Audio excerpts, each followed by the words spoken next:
familiar to you? Yeah, I don't like them. Oh, okay. So, yep, we're coming back to SOHCAHTOA, sine, cosine, and tangent. And then there are actually 6 trigonometric functions. So we have this thing called the cosecant, and it's reciprocal buddies with sine. We have a thing called the secant, and it's reciprocal buddies with cosine. And we have a thing called the cotangent, and it is reciprocal buddies with the tangent. And remember, for our variable for this unit, whenever we're looking for an angle, we're going to be using theta, which is a Greek letter.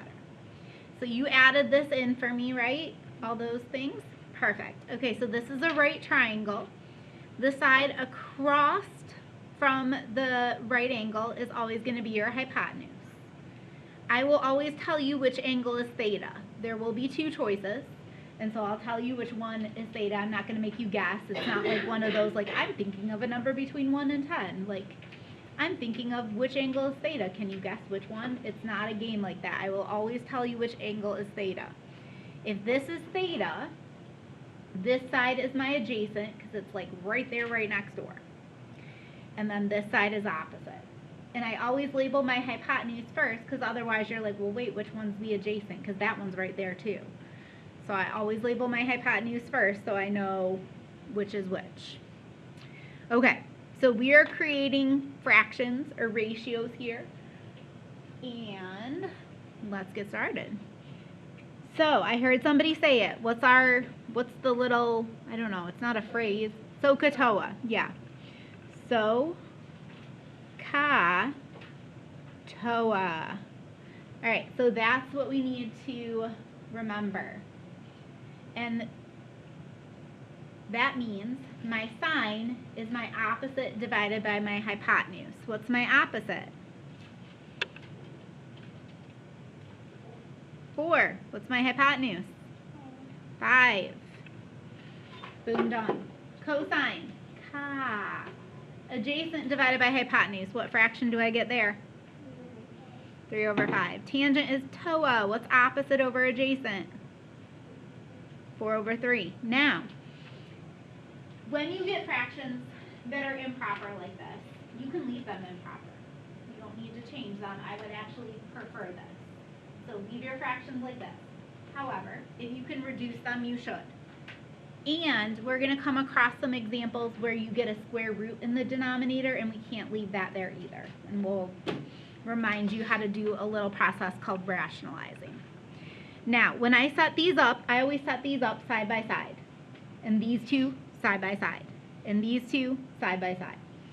Because sine and cosecant are reciprocal buddies. If this is 4 over 5, this is 5 over 4. Every single time.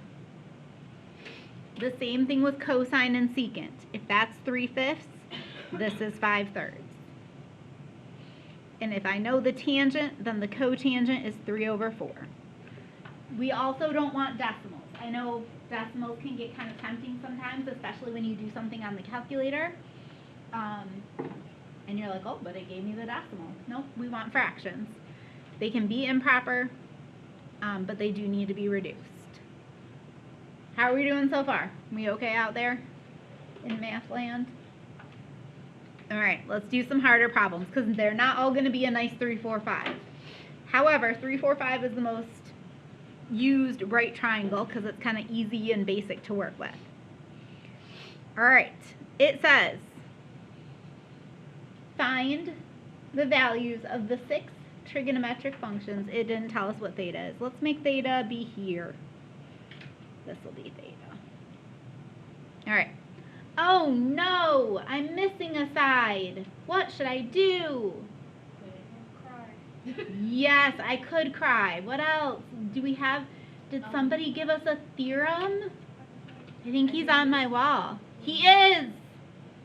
He's the one I said looked like was wearing a fake beard the other day. Oh, Pythagorean theorem. I thought we just have to leave it there. Okay.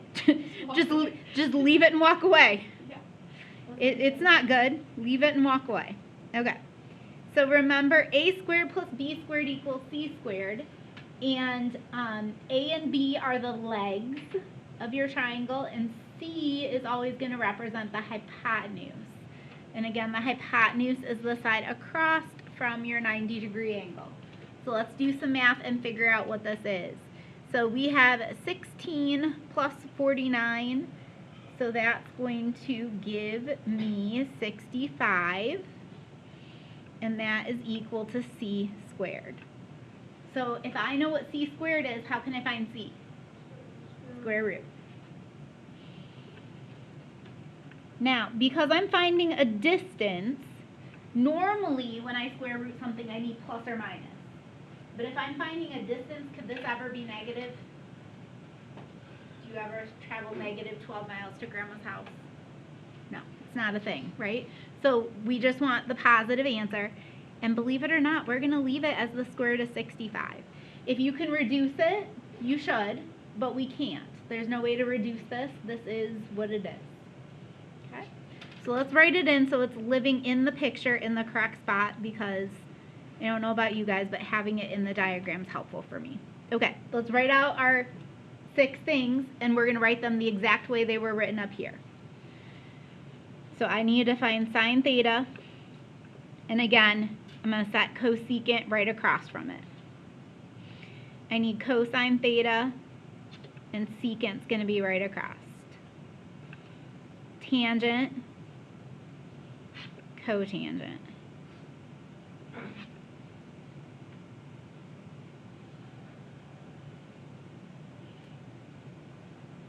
So again, we're going to use SOHCAHTOA for the ones on the left, and then we're going to flippity-flip for the ones on the right.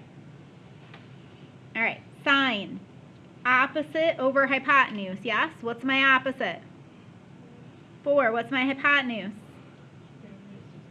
Okay, now, remember a minute ago I said you can't leave a square root in the denominator. I think we've even talked about that already this year, right? It's a no-no. Do you remember the fix? Huh? Ignore. Walk away. Run the other direction. No. Multiply it by itself. So whenever you have something that is an ugly square root and it's in the denominator and you need it to go away, you multiply it by itself. What is 4 times the square root of 65? 4 root 65, yeah? And then I didn't leave enough room for my denominator. If I have 65 twice, that's 65 squared. What is the square root of 65 squared? 65. That's ugly enough. It's ugly, but that's actually how we want our answers. So as mathematicians, we consider that an exact answer, because otherwise, if I went and got the decimal, right, you'd have to cut it off and round it, and it's not as exact as that is. And in trig, we really like our exact answers. Okay? Let's go to cosine. What's in the top? 7. What's in the bottom again? Yes. Oh no, that's bad. How do I make it go away? Yeah, let's times it by itself again. That's always the fix. So I have 7 root 65 all over. What happens down here? 65. All right, last one should be the easiest one because there's no root. TOA, opposite over adjacent is what? 4 over 7. All right, now, do you see how if I go to flip this, it's going to give me a root in the denominator again? I'm actually going to backtrack to this step because you can use any step along the way. What if I flipped this as it was originally? What would it give me? Root 65 over 4. So I'm going to go back to the first step and flip it. So if you look at this and you had to rationalize the denominator, you're going to want to go back to your first step and flip that one. Otherwise, you're going to have to rationalize yet again. Yeah, that's a no thank you for me. Okay, same thing with this one, right? If I flipped it, we'd have to rationalize. So let's go back to the very first step. If I flip the very first thing, what do I get? Tell me the reciprocal. Root 65 over 7. Perfect. And then this one's the easy flip.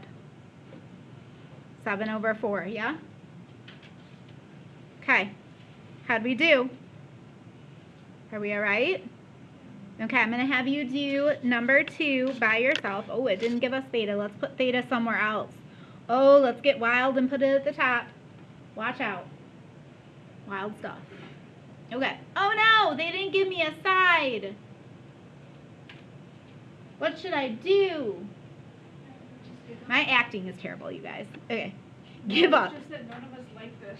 None of us want to respond to you because this isn't our favorite. Okay. Do you see how this is my hypotenuse this time? So that's my c squared. C squared is 49. Equals a squared. It doesn't matter which is a and which is b. Plus, I'll call this, oh wait, I should probably call that, well, it's whatever. It's neither here nor there. I'm going to pretend that's little side b. It's really not. All right, so if I want to solve for b, 49 equals 25 plus b squared. What would you do next to solve?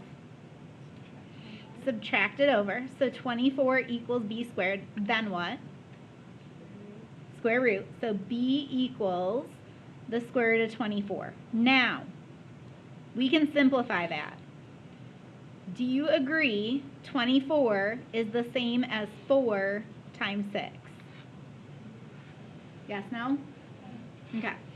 I regret making my root this big. I'm going to move it over just a little. Boop, boop. Okay. What is the square root of 4? So the 2 comes out front, and then the 6 I can't square root, so it lives on underneath. So this side, I'm going to erase it because I don't even want that little b in there because that makes it kind of confusing. I'm going to put this right here. 2 root 6. All right. Let's start with finding our sine. Sine is up first. What is my opposite?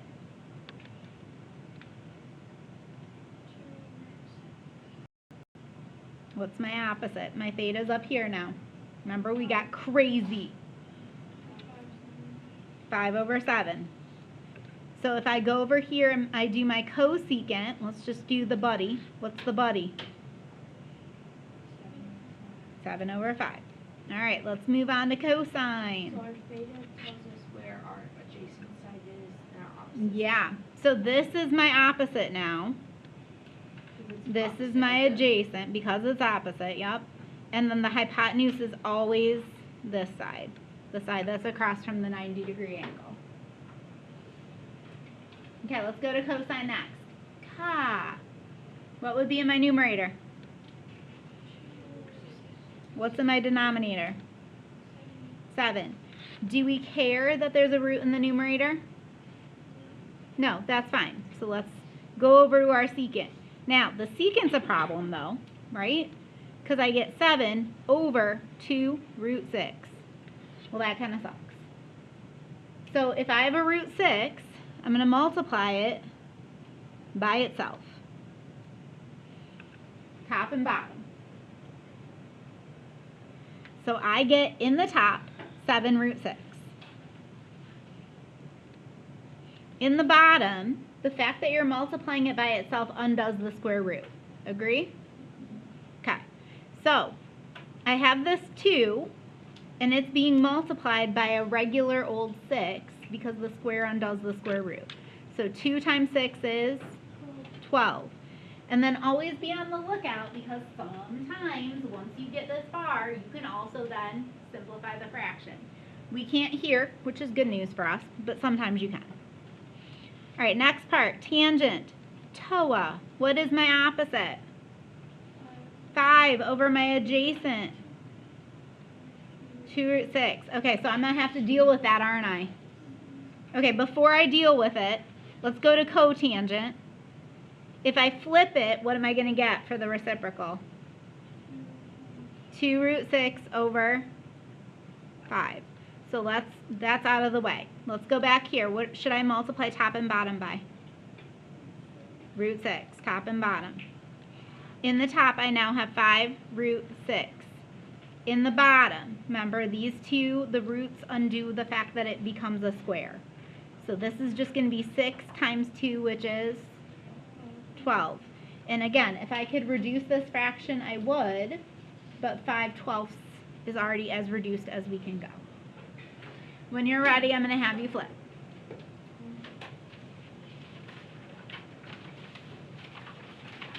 The ones on the back look different, but they are the same in disguise.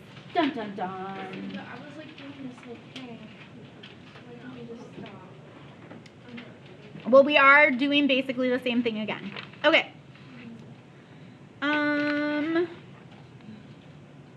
Let's see. I'm going to amend this one more time. Do you see how I've already scribbled stuff out?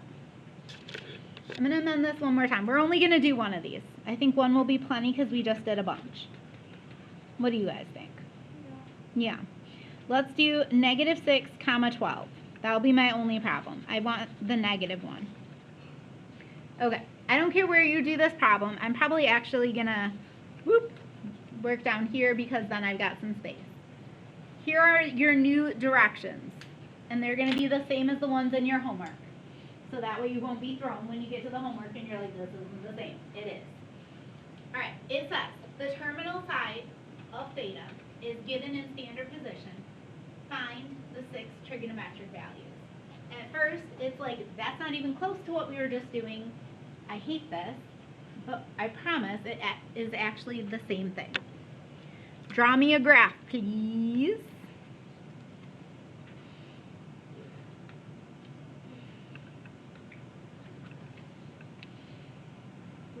Oh, sorry, you weren't done with the directions. Let me leave it there for another second.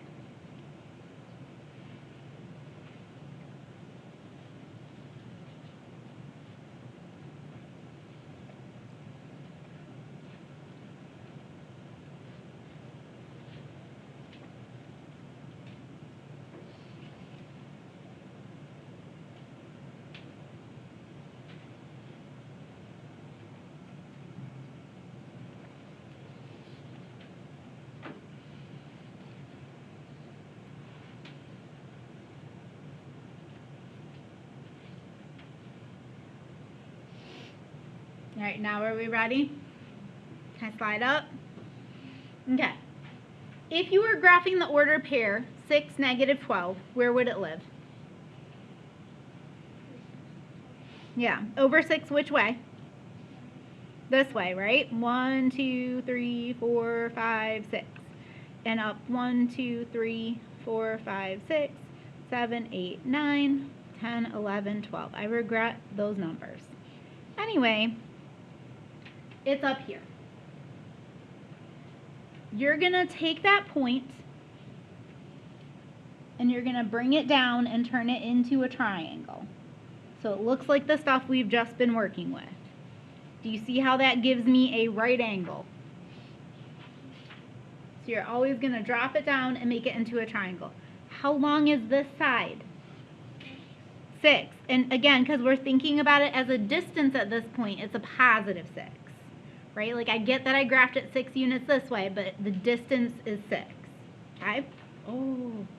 Okay. What's this distance? 12. All right. And if you hate the fact that it's in a diagram like that, could you just pull it out and be like, it's 6 and it's 12? Okay. So I kind of need this to start with, but if like once I've kind of gotten the information out of it that I need, I could pull away from that and just think of it as a triangle in space. So now do you see how it's just like the other problem? Okay. So you still need to draw it out so you get your sides correct. It says that it wants me to find theta. Theta is always the central angle. Do you see how this is the angle that's at the center of everything? It's the one that touches the origin. That's always going to be your central angle. So it won't be the top one. Okay. Now, do I know the hypotenuse? No, I don't. So I need to figure that out. Let's start with that. What should I do to figure out the hypotenuse? C squared equals 12 squared plus 6 squared.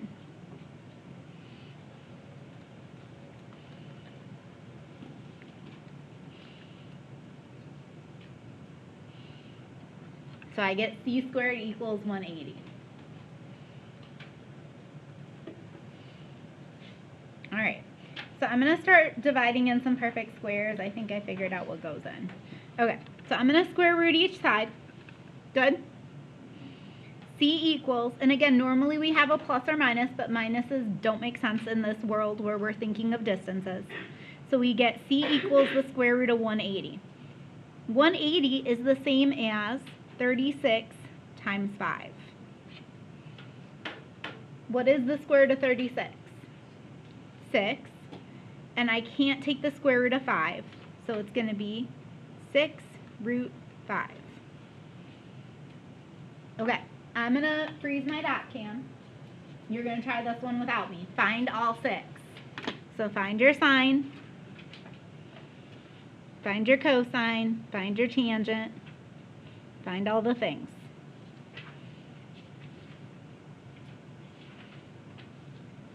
Think what's your opposite.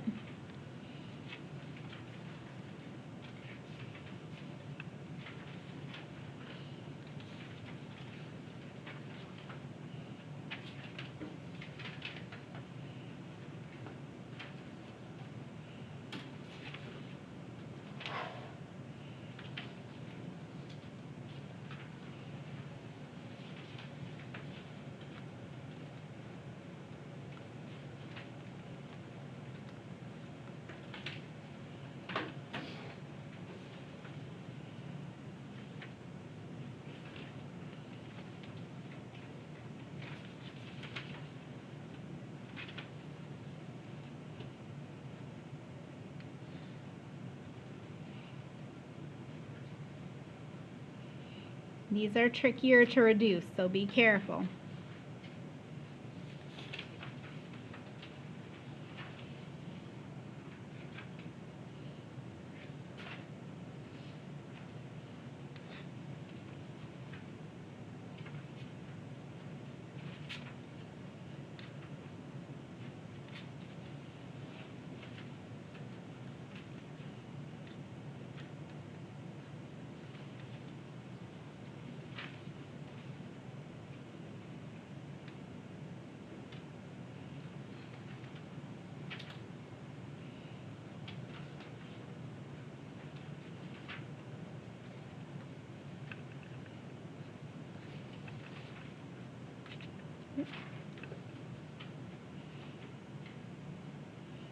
Tangent is the easy one this time.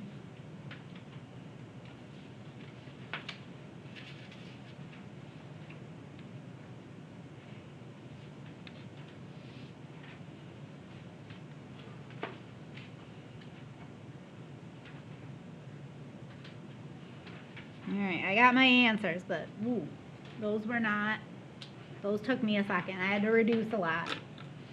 Okay, so you try, finish up, and we're going to talk through it.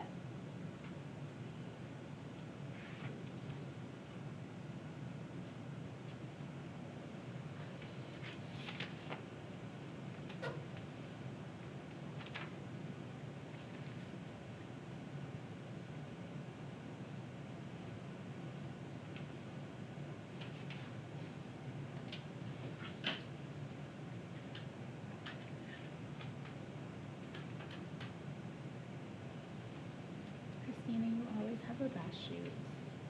And I'm always scared to tell you that. And you know why. Then somebody's going to take a pencil. Who was that again? I always ask you that too. Who was it? Yeah. Oh, All right, here we go. Ooh, doggy. Okay.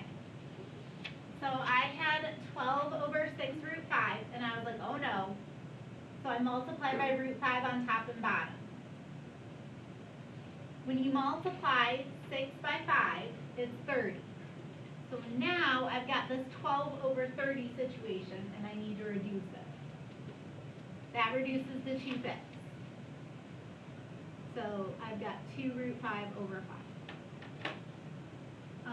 Here, I went back and flipped it at that first step, and then 6 over 12 reduces to 1/2. And And then this one was kind of ugly, but actually a little bit better because the 6 is canceled. So it made it a little bit nicer than the sine. So I felt like the sine and the cosecant were the worst. And then the tangent and the cotangent were obviously the easiest. And then these two things I have written in here just as friendly reminders. If it helps you to add that to your notes, please do. Make sure to rationalize the denominator every single time, and also make sure we don't want decimal answers, even though, like, those would be easier, right? Like, you don't have to reduce decimals, that's not a thing. All right, are we ready to try some problems on our own? I'm not going to move it. Are we ready to try?